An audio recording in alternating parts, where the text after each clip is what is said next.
നമസ്കാരം. ലോകത്തൊരു മനുഷ്യനും ഈ പിണറായി വിജയന്റെ ഗതി വരുത്തരുതേ എന്ന് ഇന്നലെ MTയുടെ പ്രസംഗം കേട്ടപ്പോൾ തോന്നിപ്പോയി. ചേട്ടാ, എണീറ്റ് ഓടാൻ പോലും പറ്റാത്തൊരവസ്ഥയിലായി പോയല്ലോ പാവം.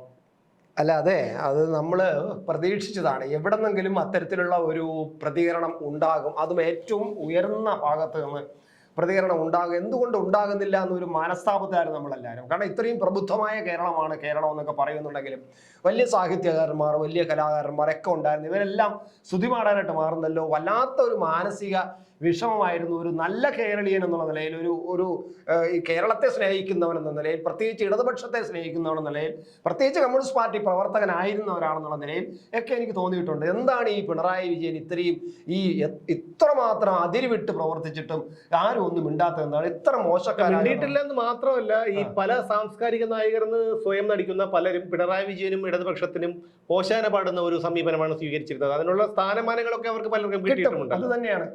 പക്ഷെ നമ്മളൊന്നും അതൊന്നും ആഗ്രഹിക്കാത്തത് കൊണ്ടും നമുക്ക് ഇവരുടെ സ്ഥാനമാനങ്ങൾ വേണ്ടാത്തതുകൊണ്ടും നമ്മൾ പറയാനുള്ളത് നമ്മൾ തുറന്ന് പച്ചയ്ക്ക് പറഞ്ഞുകൊണ്ടിരിക്കുന്നു. ആ പച്ചയ്ക്ക് പറയുന്നതിന് ബുദ്ധിമുട്ട് നമുക്ക് പക്ഷേ പിന്നീട് വരുന്നുണ്ട്. ഇപ്പം എന്തായാലും സുമേഷിന് ഒരു കേസുണ്ട്, എനിക്ക് നാളെ എന്തെങ്കിലും കേസ് വന്നുകൂടായികയില്ല. അപ്പോൾ സ്വാഭാവികമായിട്ട് അതൊക്കെ സംഭവിക്കാം. പക്ഷേ അതെല്ലാം ആ മുഴുവൻ സ്വഭാവത്തെയും ഒരൊറ്റ ദിവസം കൊണ്ട് അടിച്ച് തകർത്ത് തരിപ്പണമാക്കി ആ ബിംബത്തെ, അതാണ് പറയുന്നത്, ആ ബിംബത്തെ എടുത്ത് തറയിലെടുത്ത് ഒരൊറ്റ എറിഞ്ഞിരിക്കുകയാണ്. എറിഞ്ഞ് അതിനെ ഉടച്ച് തകർത്തിരിക്കുകയാണ്. അതിന്റെ ഏറ്റവും വലിയൊരു പ്രാധാന്യം എന്ന് പറഞ്ഞു കഴിഞ്ഞാൽ MT വാസുദേവൻ നായരെ പോലെ ഒരു വ്യക്തിയാണ് പറഞ്ഞിരിക്കുന്നത്.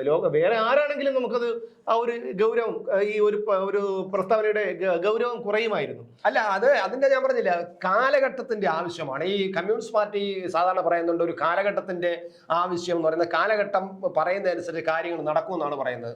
അത് നമ്മൾ പറയുന്നത് അതാണ്. പിന്നെ സനാതന മൂല്യത്തിൽ സംഭവം യുഗേ യഥാ ധർമ്മസ്യേതാനിൽ ഭവതി ഞാൻ പറയുന്നുണ്ടല്ലോ. അത് സംഭവിക്കേണ്ട സമയത്ത് സംഭവിക്കുന്നത് പോലെ സംഭവിക്കുമെന്നാണ്. അത് തന്നെയാണ് എല്ലാവരും അത് കറക്റ്റായിട്ട് വന്നിരിക്കുന്നു. അത് MDയിൽ നിന്ന് തന്നെ വന്നിരിക്കുന്നു. MDയെ പോലെ ഇനി മറ്റൊരാളില്ല നമ്മൾ കേരളത്തിൽ ഇത്രയധികം പിന്നെ പറയാൻ പറഞ്ഞാൽ ഏക്കുന്ന തരത്തിൽ മറ്റൊരാളില്ല. അപ്പൊ അങ്ങനെ ഒരാള് ഇത് പറഞ്ഞിട്ട് ആ ബിംബം തൊട്ടടുത്തിരിക്കുമ്പോൾ ആ കൈവെള്ളിലിരിക്കുന്ന ബിംബത്തെ എടുത്ത് പിടിച്ചെടുത്തിട്ട് ഒരൊറ്റ അടി റോഡിലടിക്കുക, നിലത്തടിക്കുക എന്നാണ്.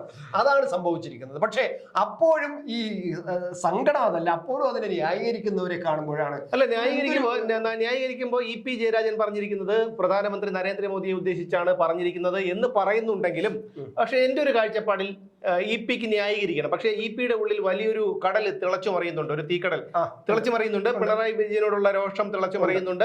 അദ്ദേഹം ഒരു പരോക്ഷ അർത്ഥത്തിൽ തന്നെയാണ് ഈ ഒരു പ്രസ്താവന നടത്തിയിരിക്കുന്നത് എന്നാണ് എനിക്ക് തോന്നുന്നത്. അല്ല, അതിനകത്ത് പിന്നെ ഇയാള് കുറച്ചു കാലം EP മാറി നിന്നല്ലോ. ഈ എം ഇ ഗോവിന്ദൻ സെക്രട്ടറി ആയപ്പോഴുള്ള ചെറിയ ഈ കൊതിക്കറിവ് ചുരുക്കവും കൊണ്ട് മാറി നിന്നല്ലോ. ആ മാറി നിന്ന സമയത്ത് പിണറായി വിജയൻ കൃത്യമായിട്ടും ഇദ്ദേഹത്തിന് ഇടപെടുകയും ബന്ധപ്പെടുകയും ഇവർ തമ്മിൽ കൺസൾട്ടിങ് ഇറക്കുകയും ചെയ്തുകൊണ്ട് അതിന്റെ ഭാഗമായിട്ട് പറഞ്ഞു വെച്ചിരിക്കുന്ന കരാറുകൾ എന്തൊക്കെയാണെന്ന് നമുക്കറിയില്ല. അതല്ല ഈ അധികാരത്തിന്റെ അന്തർധാരയിൽ നടക്കുന്ന ഒരു വല്ലാത്ത ഒരു സംഗതിയാണ്. ആ അന്തർധാരയുടെ ഭാഗമായിട്ടായിരിക്കും ഇവർ തമ്മിൽ സംസാരിച്ചു വെച്ചിരിക്കുന്ന ചില ഒത്തുതീർപ്പുകളും ചില ഭീഷണിപ്പെടുത്തലുകളും ഇതിനകത്തുണ്ടാവും. രണ്ടും ഉണ്ടാവും. അപ്പൊ ഈ രണ്ടും കൂടെ വെച്ചിട്ടാണ് ഈ EP ജയരാജൻ പറഞ്ഞിരിക്കുന്നത് നമുക്ക് മനസ്സിലാക്കാം. പക്ഷെ ഒരു കാര്യം മനസ്സിലാക്കുക, MT പറഞ്ഞിരിക്കുന്നത് മോദിയെയോ അല്ലെങ്കിൽ ഇന്ത്യൻ ഭരണ വ്യവസ്ഥയെ സംബന്ധിച്ചല്ല, കമ്മ്യൂണിസ്റ്റ് ഭരണ വ്യവസ്ഥയെ സംബന്ധിച്ച് തന്നെയാണ്.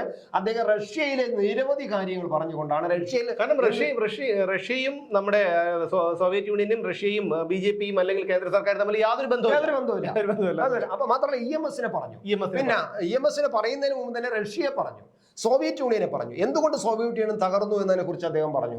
സോവിയറ്റ് യൂണിയനിൽ 1944 തന്നെ പ്രമുഖനായ തത്വചിന്തകൻ ഇത് തകരും, ഇത് വളരെ അപകടകരമാണെന്ന് പറഞ്ഞു. പക്ഷെ അന്നെല്ലാം അതിനെ തള്ളിക്കളയുകയും അങ്ങനെ പറഞ്ഞവനെ പിടിച്ച് ജയിലിലിടാൻ നോക്കുകയാണ് ചെയ്തിരുന്നത്.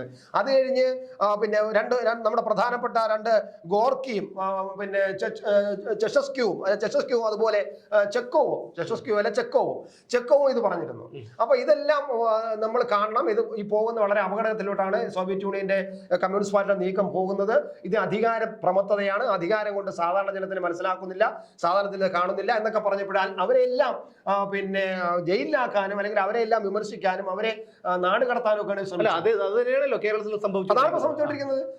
ഈ പിണറായി വിജയനെതിരെ പറയുന്നവനെ ജയിലിലടയ്ക്കുക, വീട്ടിൽ പോയി അർദ്ധരാത്രി പെരുങ്കള്ളനെ പിടിക്കുന്നത് പോലെ പിന്നെ സഹോദരിയുടെ അമ്മയുടെ മുന്നിലിട്ട് വലിച്ചു പിടിച്ചെടുത്തുകൊണ്ട് പോയി അറസ്റ്റ് ചെയ്യുക എന്നതാണ് അയാൾ ചെയ്ത കുറ്റം എന്ന് പറഞ്ഞാൽ. പിണറായി വിജയനെതിരായിട്ട് സമരം ചെയ്തു എന്ന് മാത്രമാണ്. അപ്പൊ അത് സോവിയറ്റ് യൂണിയനിൽ നടന്നതിന്റെ ഒരു പിന്നെ തനിയാവർത്തനം തന്നെയാണ്. അത് മനസ്സിലാക്കി ചരിത്രം അറിയാവുന്ന ആള്, സമൂഹത്തിന്റെ ഓരോ സ്പന്ദനങ്ങളും തിരിച്ചറിയാവുന്ന ആളാണ് എം ടി വാസുദേവൻ നായർ. ആ സ്പന്ദനങ്ങൾ, ഓരോ നിമിഷത്തെയും സ്പന്ദനങ്ങൾ പഠിക്കുകയും മനസ്സിലാക്കുകയും അത് പിന്നെ അക്ഷരങ്ങളായിട്ട് കോറിയിടുകയും ചെയ്യുന്ന ഒരു മഹാവ്യക്തി. എം ടിയുടെ ഓരോ വാക്കുകൾക്കും അതിൻ്റെതായ തീഷ്ണ ശക്തിയുണ്ട്. അതായത് കടക്ക് പുറത്ത് നിന്ന് 10,000 തവണ പറയുന്നതിന്റെ ശക്തിയുണ്ട്. ഒരു 10,000 തവണയല്ല, ലക്ഷക്കണക്കിന് തവണ പറയുന്നതിന്റെ ഗുണമുണ്ട് ഈ എം ടി വാസുദേവൻ നായർ പറഞ്ഞിരിക്കുന്നത്. കൃത്യമായിട്ട് അദ്ദേഹത്തിനെ സംബന്ധിച്ചിടത്തോളം ഇനി എന്താണ്, അധികാരത്തിന്റെ ഒന്നും ഒരു ആവശ്യമില്ല. അദ്ദേഹത്തിന് ഒരു ബോർഡിന്റെയോ കോർപ്പറേഷനെയോ ചെയർമാൻ സ്ഥാനം ഒന്നും ആവശ്യമില്ല. പക്ഷേ ടി പത്മനാഭനെ പോലെയുള്ളവർ ഇതൊക്കെ കണ്ട് പഠിക്കണമെന്നാണ് എനിക്ക് പറയാനുള്ളത്. ഞാൻ പറയാൻ വന്നൊരു പേരാണ്. കാരണം ടി പത്മനാഭൻ ഇതേപോലെ നമ്മൾ ഒരു സ്ഥലത്ത് നിർത്തുവാണ്. ഇത്രയും നല്ലൊരു എഴുത്തുകാരൻ അദ്ദേഹം, പിന്നെ ഈ പ്രായം, ഏകദേശം ഈ പ്രായത്തിലുള്ള ഒരാള്, സ്വാഭാവികമായിട്ടും അദ്ദേഹത്തിന്റെ കയ്യിൽ നിന്ന് ഇതുപോലത്തെ ചില വാക്കുകൾ ചിലപ്പോഴൊക്കെ വന്നിട്ടുണ്ട്. പക്ഷേ ഇത്ര വെട്ടിത്തുറന്ന് കൃത്യമായിട്ട്, വളരെ കൃത്യമായിട്ട് പറയാൻ പിന്നെ ടി പത്മനാഭൻ ശ്രമിച്ചിട്ടില്ല.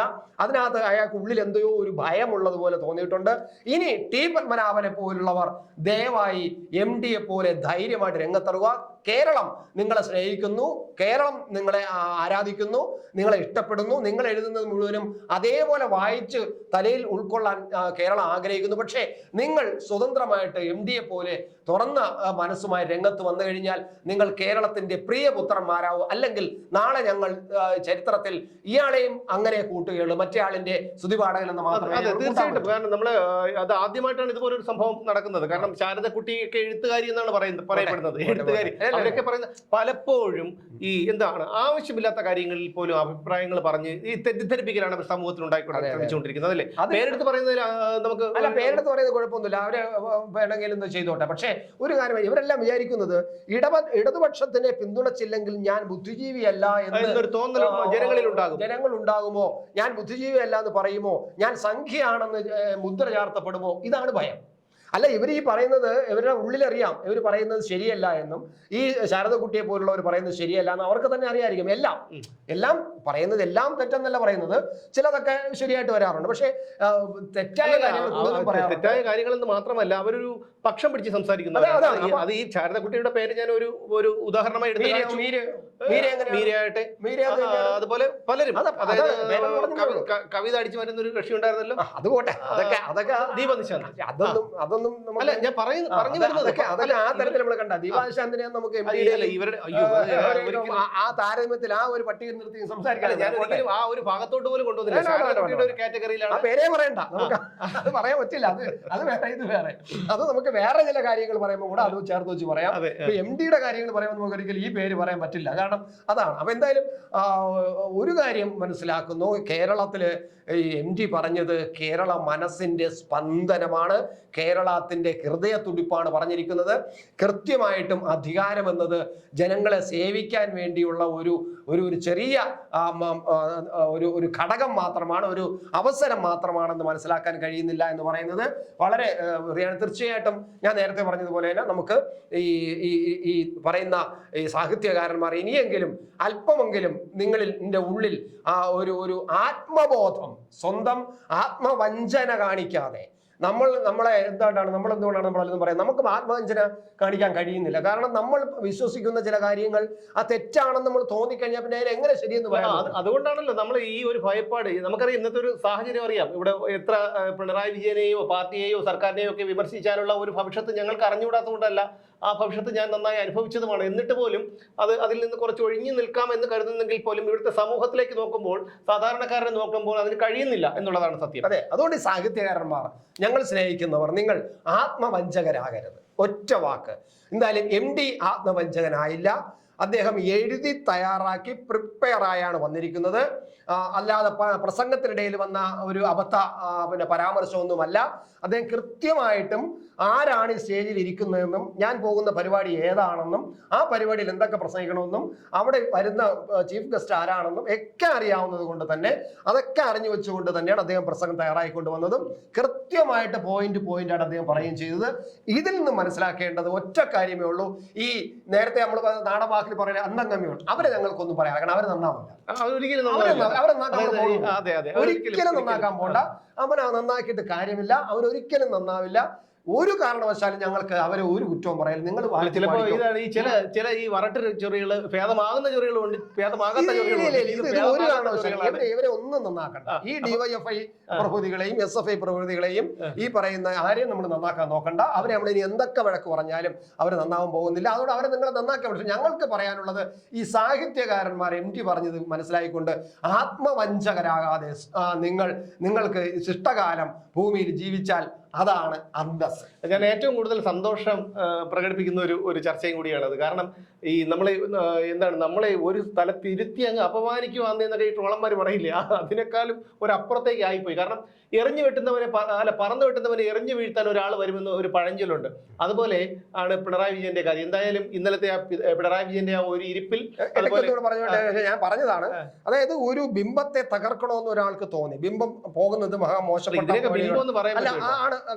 കുറെ ആൾക്കാരുടെ മുമ്പിൽ ബിംബമാണല്ലോ.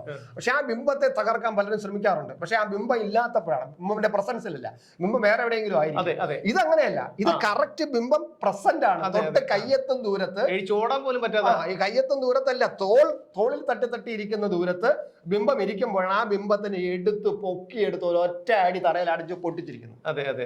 പക്ഷെ ഗൺമാൻ അടുത്തില്ലാത്തത് എന്തായാലും ഒരു ഭാഗ്യം.